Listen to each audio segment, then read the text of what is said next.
Hi everyone, Spydiechick here. So what I'm going to show you guys today is a great knife, and it is the Spyderco Perrin. Well, I wanted to keep this review pretty short, so let's get going. Let's start off with that size comparison. I already showed you the Spyderco Streetbeat, the Spyderco Manix, the Delica. There you go. So what can I say about the Spyderco Perrin? First of all, I'm going to say that it is a beautiful knife. I know that's pretty subjective, but it's been pretty hard for me to find individuals that didn't love the blade shape. It's very, very aesthetically pleasing with nice abrupt lines. At the same time, they're nice smooth lines as well. I've had this knife for about, let's see, probably about 4 or 5 months or so. And this is actually a knife on loan to me from a good friend of mine. And he essentially told me I can borrow this knife for as long as I want to make this review. So I thought that was very nice of him. So pretty much what I have been using this knife for is mainly food prep and just general utility chores like cutting cardboard, that sort of thing. Quite recently, it was my sister's birthday, and our family decided to make some traditional Japanese sushi roll. So I'm going to show you a little bit of footage there, and I hope you guys enjoy that.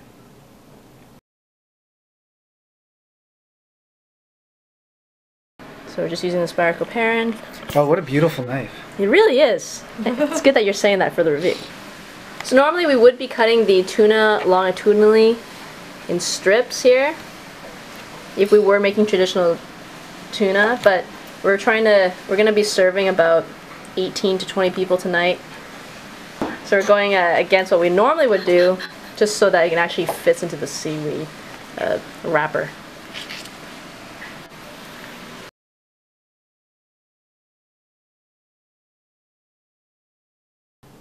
Alright, so let's go into a little more detail. Let's start with the blade here. Everyone likes the blade. So another thing I wanted to show you, other than the blade finish, was the overall thickness of the Spyderco Perrin. Bring it on over here, it is a good 4 millimeters in thickness at the thickest point.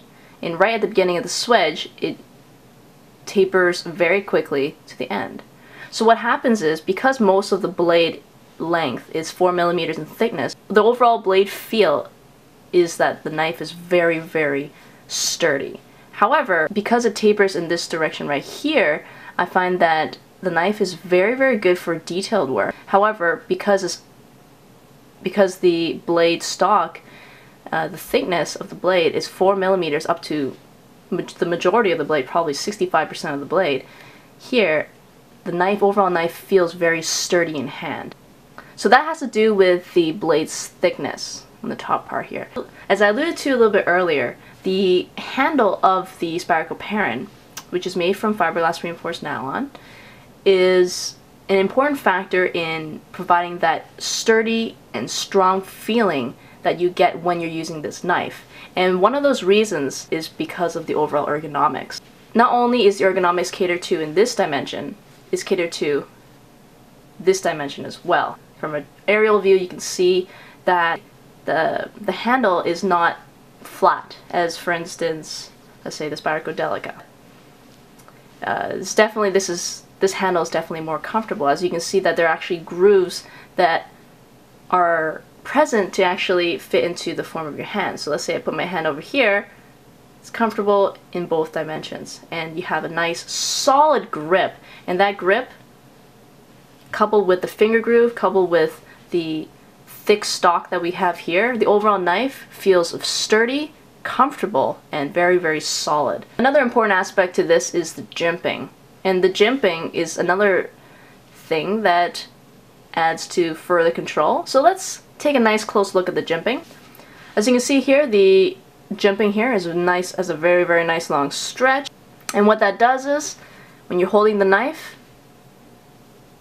you have a very large amount of area that you can actually control the blade. So I already showed a video a little bit earlier showing the Spyderco Perrin with some food prep duties. So now let's show another common task that this knife would do pretty well on, which is cutting cardboard. And the clip I'm going to show you now is where I use these cardboard that was in my garage for about a year, and I wanted to use this cardboard because it's old, it's dirty, it's super thick, and it's wet. And I was also cutting across the grain. And the knife, well, seeing as how the conditions of the cardboard was pretty unfavorable, I think it did pretty well.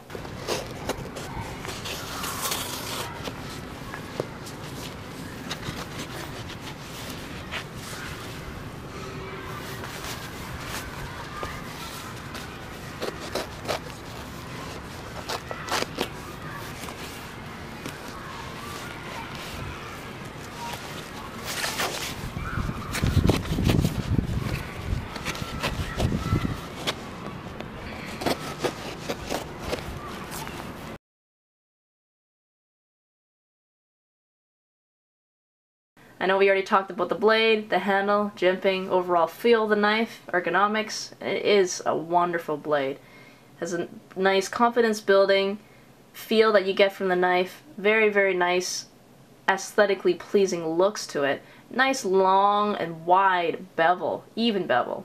Gorgeous fit and finish. You have that FRN handles, which some people may not find aesthetically pleasing. However, with the rubber inserts, or I believe it's rubber, the overall feel of the handle is very, very nice and grippy. You got that big ol' lanyard hole that you can easily fit 550 paracord in there if you so wish to do that.